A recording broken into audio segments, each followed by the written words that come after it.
Hey, Gluten Free Badass, welcome. I hope you are doing well tonight. Halloween is just a couple weeks away and it is time to decorate cookies.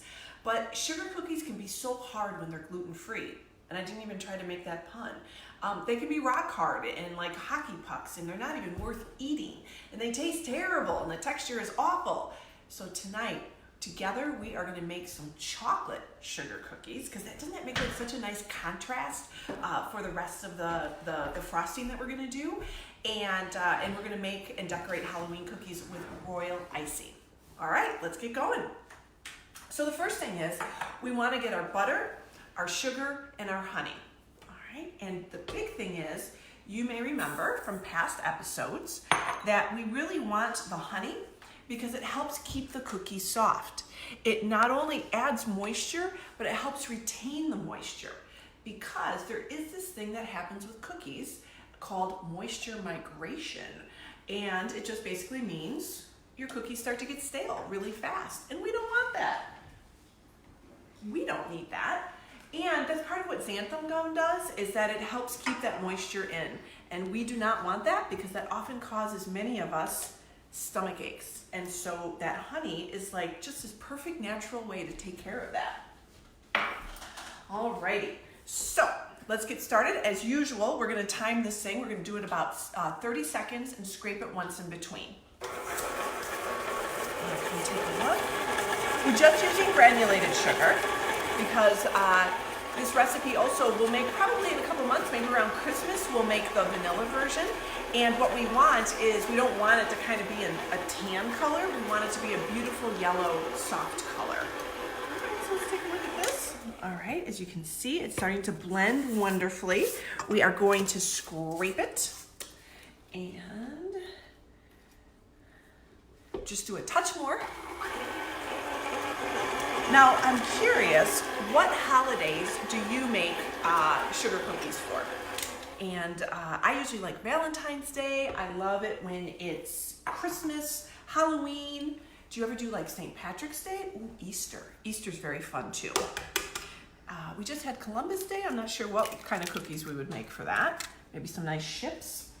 Now we're adding 1 egg and we're adding some vanilla. We're actually going to add a little extra vanilla to that than we normally would for other cookies, because again, we don't have as many flavors with the other sugars, and we want to make sure that we have that rich, delicious vanilla flavor. So we're just going to stir that up again.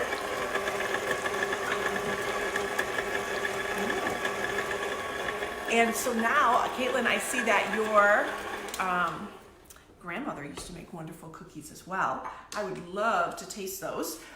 If I could eat gluten, but how wonderful. She strikes me as the kind of person who would be a great cookie maker. And Catherine, I am gonna ask you in a moment, I know you are off camera, just to refresh if you would. I'm having a hard time seeing all the comments. They're kind of frozen. So we're gonna put this on a little bit. There we go. Here. Now we wanna add. This is better? Perfect, thank you, dear. I think I just had to adjust the angle. Okay, so we're making chocolate today, so obviously we want our cocoa and plenty of it. Then we're gonna put in 3 flours and a starch. We're gonna have our usual white rice flour, our brown rice flour, our almond flour, but we're also gonna add that tapioca starch. Not only does it keep everything together very nicely, but it also actually adds just a little fluff. So you know, when you bite into those really soft sugar cookies, the tapioca starch is what helps make it just be so toothsome and wonderful. All right, so we're gonna put this on. As usual, blend it for about 30 seconds. And let's put that a little bit more. I think it's really fun too, like with Halloween, you can pick kind of some non-traditional colors. We've got, of course, orange. We have this fun teal and this really beautiful purple. You can pick out any ones that you want, but I really thought those bright colors would be fun today. But in general, I like bright colors. All right, so we've got our wonderful chocolate dough. That was it. That's how easy it is. And what you're gonna do then is you're going to put it in the the refrigerator for about a half an hour. We want it to chill so it's a little easier to work with. And now, let's move this over, and I'm gonna grab a sip of wine. Oh. Catherine, do you want to start decorating? Okay. All right, that would be awesome. All right, so here are some tricks, okay? We have this dough that has been now refrigerated for about a half hour. You want to have a rolling pin. I have a nice marble one, and you want it to be in your freezer for that same amount of time. You really want it cold. Oh gosh. Is it really that cold? I know. That like hurts. It's so cold. It's very cold, and that's good. Because we don't want the cookie dough to get really melty or really warm because of the friction of putting the rolling pin on it. If it wasn't cold, it would make it warm, and then your cookies kind of ooze. We don't want ooze. We want firm but soft. Mama, so Yes. which one should I do first? Whatever you want. What inspires you?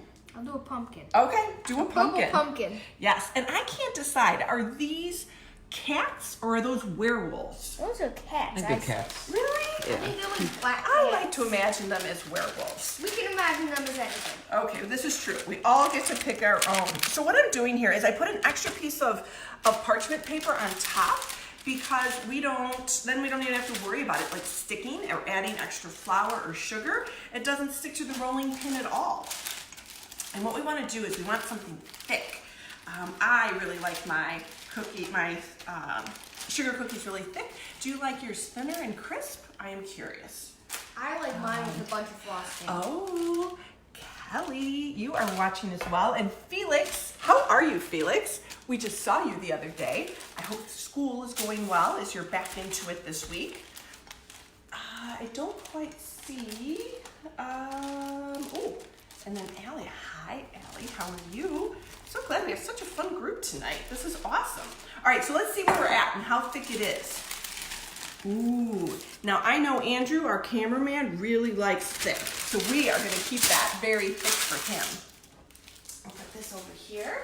Mom, Sassy, and Zach, and Kelly are both Team Werewolf. Oh, I love it. Thank you, I missed that. Team Werewolf, Team Cat. absolutely. No, Team Kitty. All right, what was that Michael J. Fox movie? Teen what? Was it Teen Wolf? Was he a werewolf? Because then I'm in. Then these two don't know Teen Wolf. So, all right, so we have two. So here we have the werewolf, and then we have our pumpkin. And here's the key thing. We actually rolled it out here on the pan so that we don't actually have to like try to pick up the cookies and move them. That just kind of gets them all in a goofy shape and wavy. We want them to just stay where they are and be happy. But Frosting. Oh, you might have to lick that off. I hope you don't mind. Oh, I don't mind at all. All right, so when you're cutting out your shapes, just leave a little bit of space, like an inch or two, because they don't spread a lot, but they do spread a little. Hey, Sarah, how are you? I always appreciate your enthusiasm for food. We are like compatible that way. All right, so now we're gonna put in the werewolf or the cat, depending on your standpoint.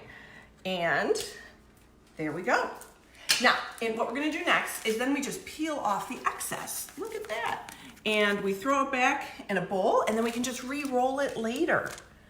All right, so we're just gonna take Or the this cameraman out. can have a snack. Ooh, cameraman can have a snack. Andrew, do you like So can cooked? Foster. All right, so both of you, do you like the cooked dough better or the raw dough better? I say cooked dough. Both pretty good. Good call, good call. All right, so you can see we just took off the little bit of excess, and here we go. Those puppies can go in the oven and get baked. And while we pretend that those are baking, yay, Catherine is going to use this royal icing, and we're going to talk about royal icing. I'll be honest, it takes 7 minutes to whip up at speed 10, and if we did that, we would not be able to hear each other at all. So what we're gonna do is there'll be the recipe posted. You want egg whites that are pasteurized. So don't just crack them out of your eggs, and put that out there. Get them from the store. So just these nice, container of egg whites. And then you're much safer. Then you don't have to worry about any foodborne illness because we want our cookies to make us feel good and not get us sick. Okay, so now what we'll do is, you'll add a little vanilla, you're gonna add a bunch of sugar, and then you can add any colors that you want. All right, and Catherine's doing a very nice job there, especially with the werewolf. I think I should try one, don't you? No, all right. Let me try one. Oh, let's all try one. All right, so we're gonna start with this absolutely beautiful teal and orange pumpkin, and I really do like how the chocolate contrasts. Let's try that. Mmm. You want a bite? Mmm. It is so good. The texture is perfect. Look how thick that is. And you just feel like you're eating a substantial and then delicious cookie. The chocolate is so rich. You put that wonderful frosting on it.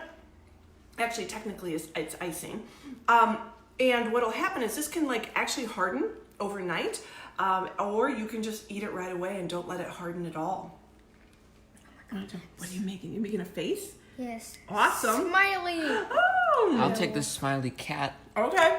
I think you should.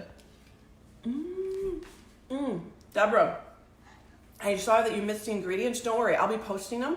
I actually am doing some work on the website right now, so I'm gonna post them right here on Facebook later tonight, so you'll be able to see them. We are so glad that you joined us, and we hope that you make these cookies yourself. If you end up making them, post some pictures, show us the fun that you were having. And as usual, if you have any questions, email me before, during, or after. I am more than happy to answer them. And I agree with Alice right now that we should never be stingy with the frosting, because the best part of having that really thick cookie is that really thick frosting on top of it. And Kelly, I actually don't know what the difference is between icing and frosting. Oh, and Kelly, you bake them for 8 minutes.